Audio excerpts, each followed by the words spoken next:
Irmãos, eu queria reler um versículo que o pastor André leu no Salmo 128, é apenas o primeiro versículo do Salmo 128. Queria que você tivesse a sua Bíblia aí aberta para a gente meditar alguns instantes aqui nesse texto. Salmo 127 e Salmo 128 são dois salmos que muito falam ao nosso coração, que os dois, eles tratam acerca da família, do relacionamento familiar, né? E é realmente uma bênção maravilhosa. Tanto o último versículo, como o primeiro versículo. O primeiro do 127, eu vou ler, aliás, o último versículo do Salmo 127 e o primeiro do versículo 128. Eu vou ler, aliás, a partir do 3. 127, capítulo, e o versículo 3, que diz assim: herança do Senhor são os filhos, o fruto do ventre, seu galardão. Como flechas na mão do guerreiro, assim são os filhos da mocidade. Feliz o homem que enche deles a sua aljava, não será envergonhado quando pleitear com os inimigos à porta. Agora o 128, que é o principal: bem-aventurado o homem que teme ao Senhor e anda nos seus caminhos. Amém. Eu queria conjugar aqui, né, a primeira expressão do Salmo 120, do versículo 5 do Salmo 127, com o primeiro do 128. O 5 diz assim: feliz o homem. E o Salmo 128 diz: bem-aventurado o homem que teme ao Senhor. Essas duas expressões, na realidade, elas são uma. Porque no hebraico, essa palavra bem-aventurado, ela é makaios. Ela quer dizer mais do que feliz. Feliz ou mais do que feliz, o homem que teme ao Senhor. Eu queria substituir hoje essa expressão homem por pai. Feliz o pai, né? Que enche deles a sua aljava, quer dizer, enche da sua casa os filhos, enche a sua casa de filhos. E o primeiro que diz: bem-aventurado o homem que teme ao Senhor, bem-aventurado o pai, né, que teme ao Senhor. Então, eu queria falar um pouco aqui com os irmãos com o tema o pai bem-aventurado. Eu não sei se os irmãos se lembram, mas no Dia das Mães, eu acho que foi esse ano, eu preguei sobre uma mãe bem-aventurada. E falei acerca de Maria de Nazaré, a mãe de Jesus. Se eu não estou equivocado, foi esse ano, né? E hoje eu vou falar sobre um pai bem-aventurado. Só que eu não vou falar sobre José, o pai de Jesus, né? Eu quero me referir um pouco aqui a um dos patriarcas, que eu acho que ele teve assim uma vida muito agradável a Deus. Ele foi um homem que durante a sua vida ele glorificou muito a Deus. Ele foi um verdadeiro instrumento nas mãos de Deus, que foi o patriarca Noé. Quando nós falamos sobre Noé, a primeira coisa que nos vem à mente é o dilúvio. A grande arca que Deus usou Noé para construir, para preservar a raça humana. Irmãos, ali Noé não só preservou a sua família, ele preservou toda a raça humana, porque todos os demais seres viventes daquela época do dilúvio foram dizimados pelas águas do dilúvio. Só Noé, a sua família e alguns animais que Deus determinou para ele, né? Então, Noé realmente foi um homem, um pai bem-aventurado, um instrumento nas mãos de Deus. E eu creio que esse deve ser o desejo de todo pai, ser um pai bem-aventurado. Quem não quer ser feliz, irmãos? Só quem não tiver no uso normal das suas faculdades. Mas todo mundo quer ser feliz, né? Todos nós queremos ser felizes, né? Pais, mães, filhos, todos querem. Mas eu quero me referir especificamente aqui a um pai bem-aventurado, a um pai feliz, a um pai bem-sucedido, a um pai vitorioso, a um pai abençoado, a um pai que realmente na sua vida ele glorifica a Deus. Quais são as características da vida de um pai bem-aventurado? O que é que deve haver na vida de um homem, pai, para que ele de fato seja feliz, para que ele seja bem-aventurado? O Salmo 128, no primeiro capítulo, que nós lemos e repetimos várias vezes, né, diz a primeira razão, a primeira qualidade que torna o homem ou um pai bem-aventurado é ele temer ao Senhor.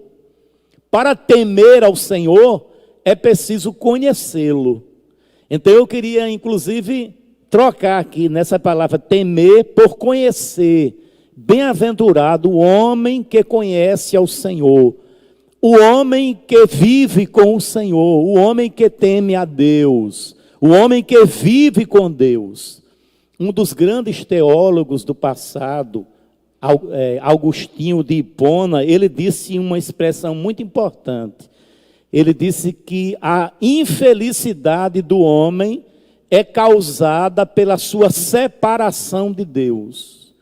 E o homem jamais poderá ser feliz sem ter Deus na sua vida. Isto é, precisa conhecer.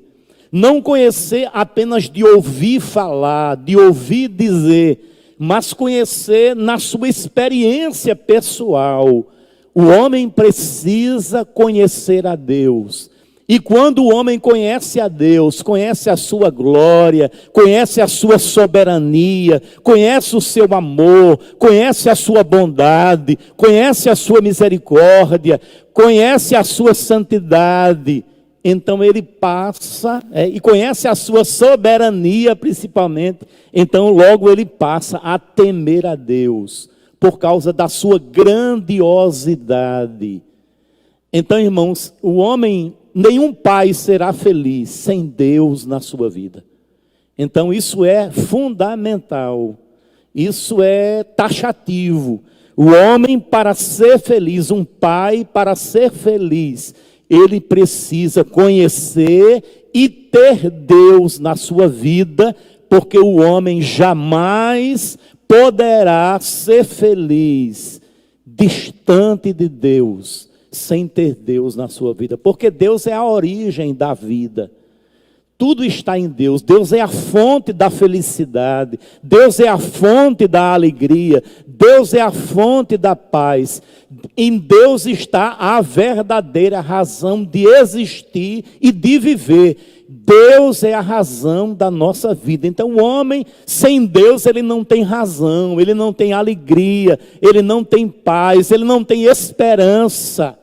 Então, logo este homem, ele é um ser vazio. Então, em primeiro lugar, para que um pai, para que um homem seja bem-aventurado, ele precisa de Deus. Irmãos, ignorante é aquele que pensa que pode viver sem Deus. Infelizmente, há muitas pessoas assim, que pensam que pode viver sem Deus, mas estão aí dando as suas cabeçadas. Estão sempre aí entrando em parafuso, estão aí sempre decepcionados, frustrados, insatisfeitos, infelizes. Porque, disse Agostinho, enquanto o homem permanecer afastado de Deus, ele jamais poderá ser feliz. Então, a primeira qualidade que faz o homem bem-aventurado, o homem feliz, é o homem conhecer e ter Deus na sua vida.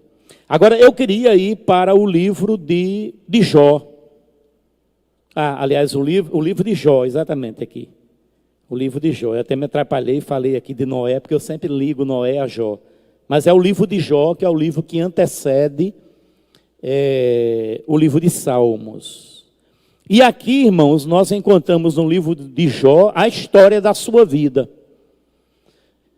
Uma história até certo ponto penosa, uma história dolorida, uma história sofrida, mas no final uma vida de glória, porque Jó conhecia Deus, Jó temia Deus, Jó aprendeu a viver com Deus.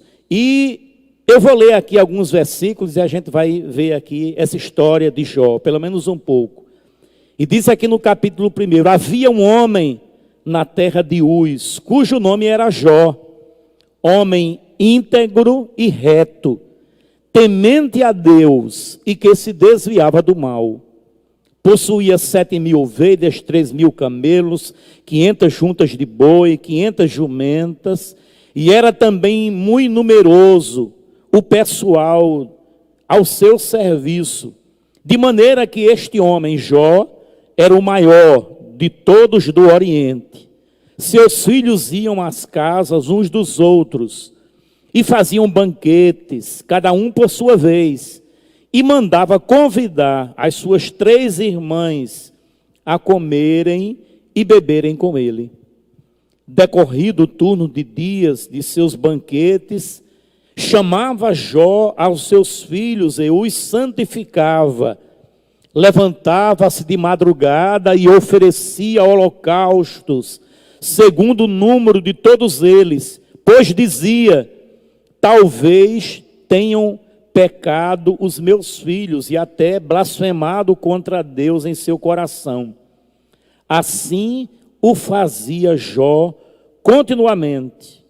No dia em que os filhos de Deus vieram apresentar-se perante o Senhor, veio também Satanás entre eles. Então perguntou o Senhor a Satanás: de onde vem? Satanás respondeu ao Senhor e disse: de rodear a terra e passear por ela. Perguntou o Senhor a Satanás: observaste o meu servo Jó? Porque ninguém há na terra semelhante a ele, homem íntegro, reto, temente a Deus e que se desvia do mal. Até aqui, Deus nos abençoe com esse texto. Então, irmãos, nós começamos a conhecer um pouquinho aqui da história de Jó. Não é? Jó realmente foi um homem, um pai de família, um dono de casa, exemplar. Um homem que andava com Deus, um homem que vivia para Deus, um homem íntegro, de caráter, reto, reto quer dizer sem desvios morais, né? Temente a Deus e que se desviava do mal. Então aqui há a mesma característica que o salmista diz no Salmo 128, de que para ser um bem-aventurado precisa temer a Deus. E a Bíblia diz aqui que Jó também temia a Deus. E por causa desse temor a Deus, Jó soube construir uma família estruturada, uma família toda temente a Deus. E isso fez com que Jó realmente sentisse muito prazer na sua família. Apesar de que o infortúnio depois bateu na porta de Jó, né, tirando a sua riqueza, tirando a sua família. Jó perdeu tudo que um ser humano pode perder. Ele perdeu os filhos, ele perdeu a riqueza, ele perdeu a família e ainda perdeu a saúde. Só não perdeu a vida porque Deus não permitiu. Então, quase que tudo que um ser humano pode perder, Jó perdeu. Mas Jó não blasfemou contra Deus. Jó não se tornou infiel a Deus. Jó não abandonou a Deus. Jó não deu as costas para Deus, porque ele era fiel, porque ele é um homem que aprendeu a temer a sua vida e construiu uma vida de integridade, de retidão, uma vida que realmente em que ele se desviava do mal. E isso muito agradou a Deus, porque quando houve esse encontro aqui de Deus com Satanás, Deus fez aqui um grande elogio a Jó, por causa da sua vida, por causa da sua integridade, por causa da sua retidão, por causa do seu temor a Ele próprio. Então Deus faz um grande elogio. Como seria bom, né, que nós nos apresentássemos diante de Deus e pudéssemos, todos nós, homens e mulheres aqui também, pais e filhos, todos nós pudéssemos ouvir de Deus esta palavra, né, que nós somos homens retos, temente a Deus, de vinda íntegra e que se desvia do mal. Mas há um outro personagem bíblico que eu citei no início, né, que é Noé.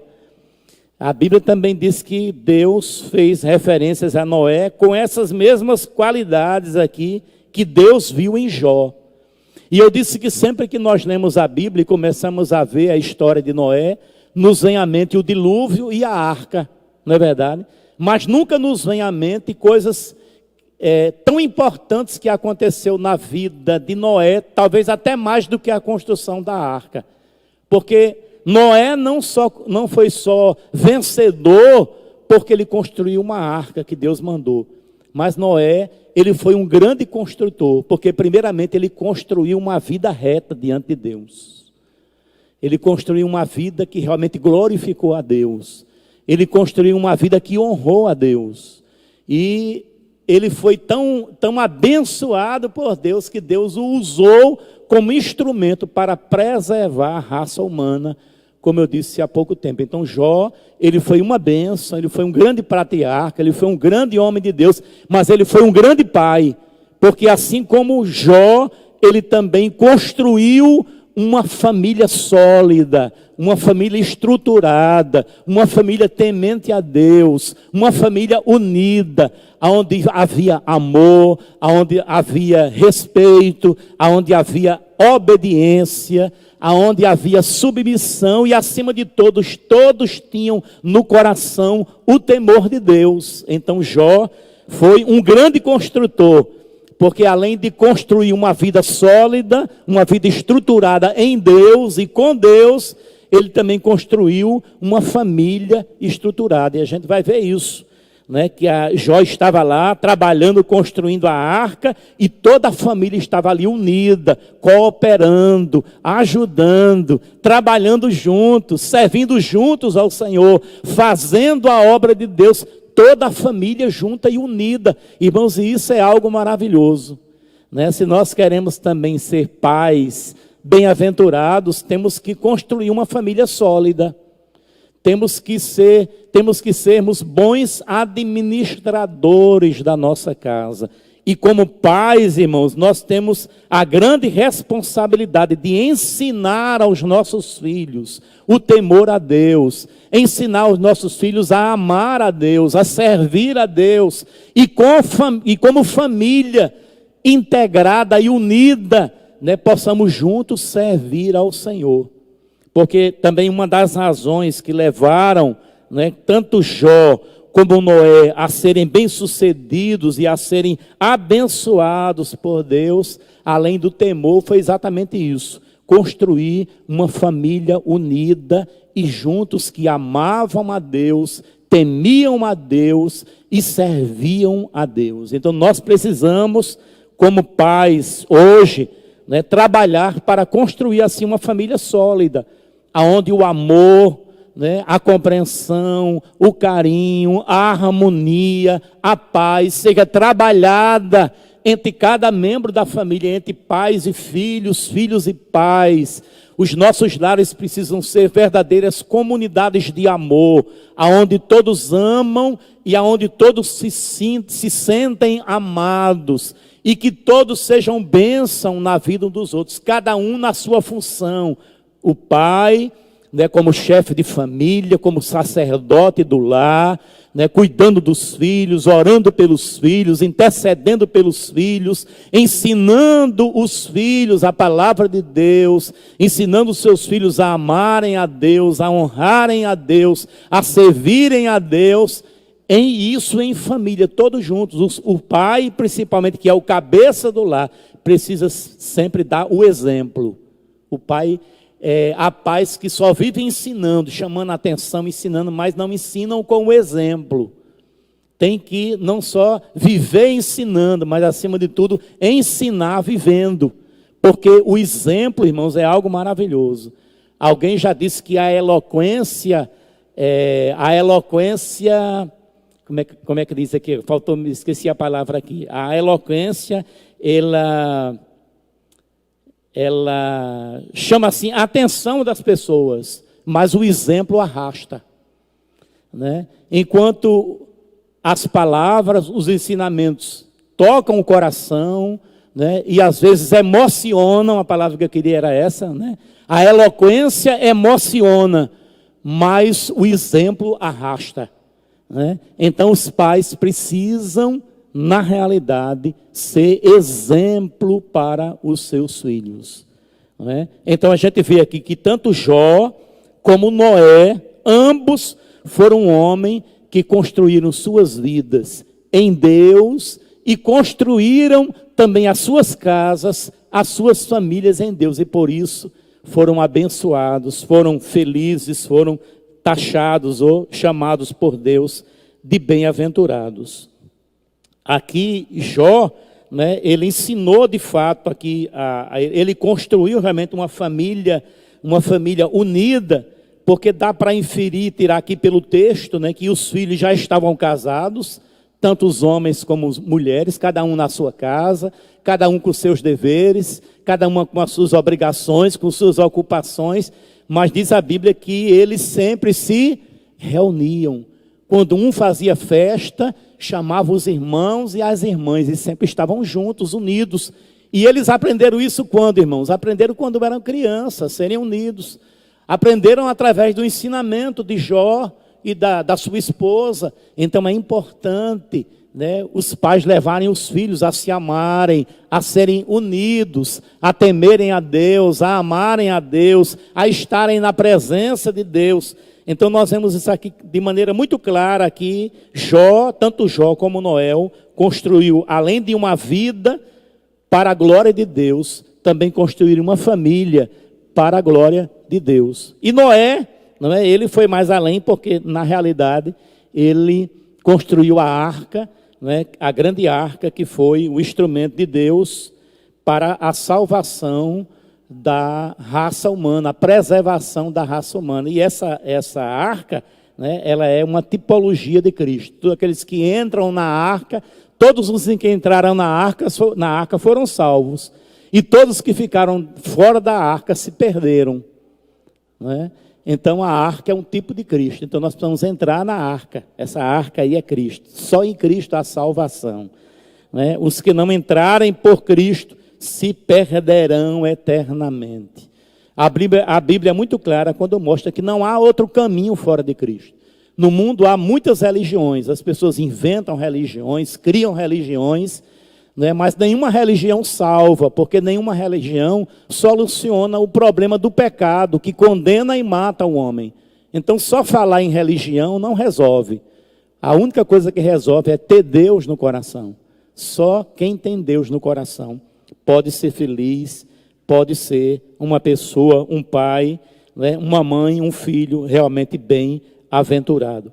Então eu queria falar também aqui dessas outras qualidades, além do temor a Deus e do conhecimento de Deus, o homem também precisa dar o seu exemplo de vida, de integridade, retidão e temor a Deus na sua família. Isso é muito importante, importantíssimo. O bom testemunho dentro do lar. Eu conheci um cidadão há muitos anos atrás, eu ainda era solteiro, eu era recém-convertido, morava num bairro aqui de João Pessoa, e conheci um cidadão, ele ficou muito meu amigo, apesar de haver uma diferença muito grande de idade, porque eu participei de alguns cultos com ele, e ele ficou muito amigo meu, apesar da diferença. E um dia ele estava dizendo assim a mim, ele disse: Wilton, eu ainda tenho um desgosto na minha vida, mesmo sendo crente. E eu disse: qual é? Ele disse: porque eu já estou no evangelho há não sei quantos anos, não me lembro quantos anos, mas faziam bastante anos, e a minha esposa ainda não se converteu, ela ainda não é crente. Nem a minha esposa, nem minha filha, ele só tinha uma filha. Apesar dessa filha dele já ser casada e morava fora de casa, mas ele disse: o desejo do meu coração é que a minha esposa e a minha filha se convertam e conheçam a Jesus. E o tempo passou, e um dia eu soube de uma história muito triste, de um mau testemunho dele. Não comentei nada, só ouvi, e me veio logo à mente. Porque a esposa ainda não havia se convertido. Porque a filha ainda não havia sido convertido. É porque faltava nele o que tinha, talvez até de sobra, na vida de Jó. Jó era homem íntegro e reto e temente a Deus. O exemplo, irmãos, o exemplo é tudo na vida, né? Para nós que somos pais, isso tem um peso glorioso. O exemplo é muito importante, né? Então, os pais aqui presentes, né, procuremos nós que somos pais, né, ser um bom exemplo para os nossos filhos, exemplo de retidão, de integridade, de verdade, né, porque os filhos olham para nós. A gente pensa que os heróis dos nossos filhos é o super-homem, a Mulher Maravilha e outros tantos. Não, irmãos, o verdadeiro super-herói dos filhos são os pais. E eles olham para nós e procuram nos imitar. Você pode prestar atenção. As crianças, principalmente, elas começam a vida quase procurando imitar os pais.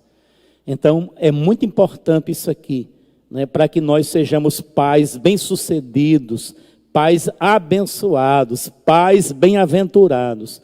Precisamos conhecer a Deus, viver com Deus, temer a Deus, mas precisamos ainda viver uma vida reta e íntegra, dando testemunho diante dos nossos filhos, para que eles vejam o próprio Deus através de nós. Porque os pais, irmãos, devem, na realidade, tipificar a Deus. Eu me emociono muito, às vezes, várias vezes eu preguei e eu choro, quando eu prego sobre o filho pródigo, né? Que exemplo belíssimo daquele pai. E aquele pai ali é Deus, né, na parábola, né? Um pai perdoador, um pai que relevou, não é, a desobediência do filho, a revolta, né? A gente sabe toda a história daquele filho que desonrou, que entristeceu, né? Tudo que um filho pode fazer de desonra para um pai, o filho pródigo fez. Foi embora para um lugar distante, para não ter nem notícia do pai. Como ele saiu de casa como que dizendo, você não é meu pai, eu não quero mais ser seu filho. E diz a Bíblia que ele foi para uma terra distante. Certamente ele saiu todo arrumado, perfumado, cabelo penteado, uma mala com muita roupa, né? Partiu de casa. Mas diz a Bíblia que ele prodigalizou a sua herança. Isto é, ele gastou tudo sem medida, dissolutamente. E quando ele se viu, né, quando ele caiu em si, ele não tinha mais nada. Estava jogado na rua, não tinha mais amigos, não tinha mais dinheiro, não tinha mais condições de nada, e procurou uma pessoa que ajudasse. Diz o texto que aquele moço foi trabalhar numa pocilga, cuidar de porcos, né? E quando ele estava lá, diz a Bíblia que ele caiu em si, né, com o estômago vazio, com muita fome, desejando até comer o alimento dos porcos. Diz a Bíblia que ele caiu em si e pensou assim consigo mesmo, quantos empregados de meu pai, ele lembrou que tinha um pai, né? Quantos empregados de meu pai não têm pão com fartura e eu aqui estou morrendo de fome? Aí ele toma uma atitude de dignidade, né? Ele diz, vou ter com o meu pai, vou lhe pedir perdão, dizer, pai, pequei perante o céu e perante ti, não sou digno de ser recebido como teu filho, recebe-me pelo menos como um dos teus empregados. E diz a Bíblia que ele voltou, assim como ele pensou, ele fez, ele voltou, e de longe o pai o avistou. Não esperou nem que ele chegasse, né? Certamente ele vinha sujo, vinha maltrapilho, cabelo desalinhado, descalço, de mãos vazias, não tinha nada, perdeu tudo, mas lembrou que tinha um pai. E quando ele voltou, o pai o recebeu. Diz a Bíblia que o pai o recebeu, o abraçou, o beijou, mesmo naquele estado lastimável em que ele se encontrava, né? Mandou matar o novilho cevado, colocou um anel no dedo, sandália nos pés, a melhor roupa, né? Deu toda a dignidade de filho a ele, fez uma grande festa e disse, esse meu filho estava perdido e foi achado, estava morto e reviveu. Então, há muitas pessoas assim, irmãos, com Deus, o Pai, distantes de Deus, não faz caso de Deus, até blasfemam contra Deus, mas mesmo assim, Deus ainda está disposto a perdoar, a receber, a abraçar, porque Deus é um Deus de amor, né? Ele é um Deus misericordioso e bom, não é? Então, louvado seja o nome do Senhor nosso Deus, porque Deus, Ele é esse Pai maravilhoso. E nós temos que ser assim, irmãos. Temos que aprender com Deus a perdoar, a relevar determinadas coisas dos nossos filhos, né? E sempre que puder, não somente quando eles voltam, mas mesmo em casa, precisamos praticar o amor. É o abraço, né? É o beijo, é a palavra carinhosa, né? É importante verbalizar o amor para os nossos filhos, beijá-los, abraçá-los. Isso é muito importante, é construir a nossa casa, o nosso relacionamento familiar sobre as bases, sobre as bases fortíssimas do amor. Uma família unida, irmãos, nada pode separar.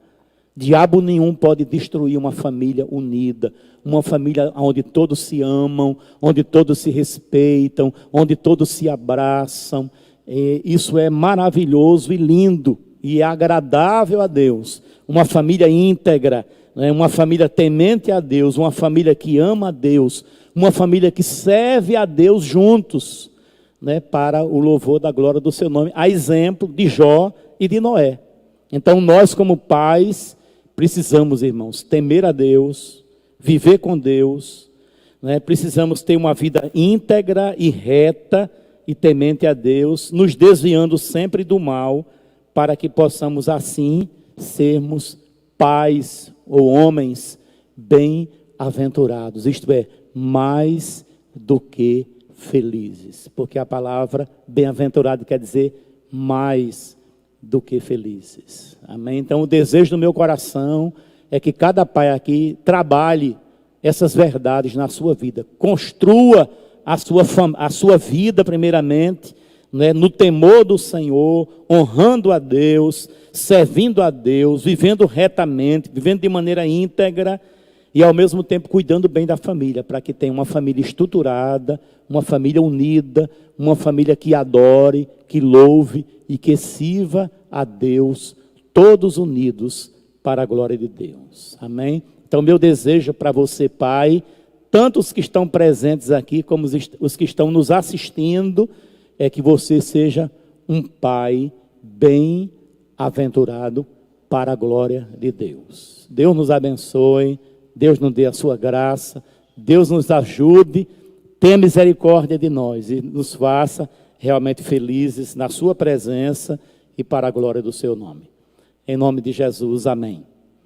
Então Deus nos abençoe, irmãos, louvamos a Deus por esta noite, aqui na casa do Senhor. Queremos lembrar aos irmãos os nossos cultos semanais, né? Terça-feira, quarta-feira, quinta-feira, sexta-feira. Todo dia de feira nós temos culto, né? E só não temos o sábado, né? Mas mesmo assim, parece-me que já voltou, está voltando aí, não é? Os jovens e adolescentes nos sábados. Mas nós temos, aliás, não temos na segunda-feira, né, pastor André? É o único dia de feira que a gente não tem reunião. Mas temos na terça-feira a nossa reunião de oração, quarta-feira a reunião das mulheres pelo Zoom, às vezes também pelo YouTube, mas tem a reunião aí, né? Transmitida para as irmãs, elas se reúnem juntos, é pelo Zoom mesmo das mulheres, né? Que elas todas se veem, é um momento assim muito abençoado. Aí na quinta-feira temos o nosso estudo bíblico e na sexta temos a reunião dos homens, né, e no domingo temos a nossa escola dominical e o nosso culto às 18 horas para a glória do nome do Senhor nosso Deus. Então os irmãos participem, né? Quero pedir a todos os irmãos que não se esqueçam de se inscrever, né, no nosso canal, é importante, e sempre dá o linkzinho quando você ligar, né, dá o linkzinho lá, tem uma mãozinha assim, aí você clica lá, é importante, né, marcar a sua presença, não é? E para que Deus possa nos abençoar e a nossa transmissão possa alcançar o maior número de pessoas possível. Está aí, né, na tela o nosso site para fazer os agendamentos ainda, os cultos estão sendo agendados no domingo à noite, www.ccbessamar.org/agendamento, isso é para os cultos à noite. E já está sendo aberto a partir da quinta-feira, não é isso, pastor André? A partir da quinta-feira, você já pode fazer o seu agendamento com esse casal maravilhoso aqui, que é o nosso irmão Werley e a nossa irmã Janânia, que é um casal nota 1000, viu? Isso é elogio de corpo presente, mas vocês têm maturidade para ouvir isso aí, né? Isso é uma nota 10. E lembrar os irmãos também, né, que essa semana nós vamos ter que cumprir com as nossas obrigações, pagamento do nosso aluguel aqui do prédio, água, luz, telefone, internet, funcionário, zeladoria, compra de material, né? Então são muitas coisas e a gente apela para que os irmãos sejam fiéis, entregando os seus dízimos e ofertas para que a gente possa cobrir essas despesas que são muitas para nós, apesar porque nós somos ainda uma comunidade pequena, né? E o aluguel aqui para a nossa comunidade é muito alto. É a graça de Deus, meus irmãos, que nos segura aqui, não é?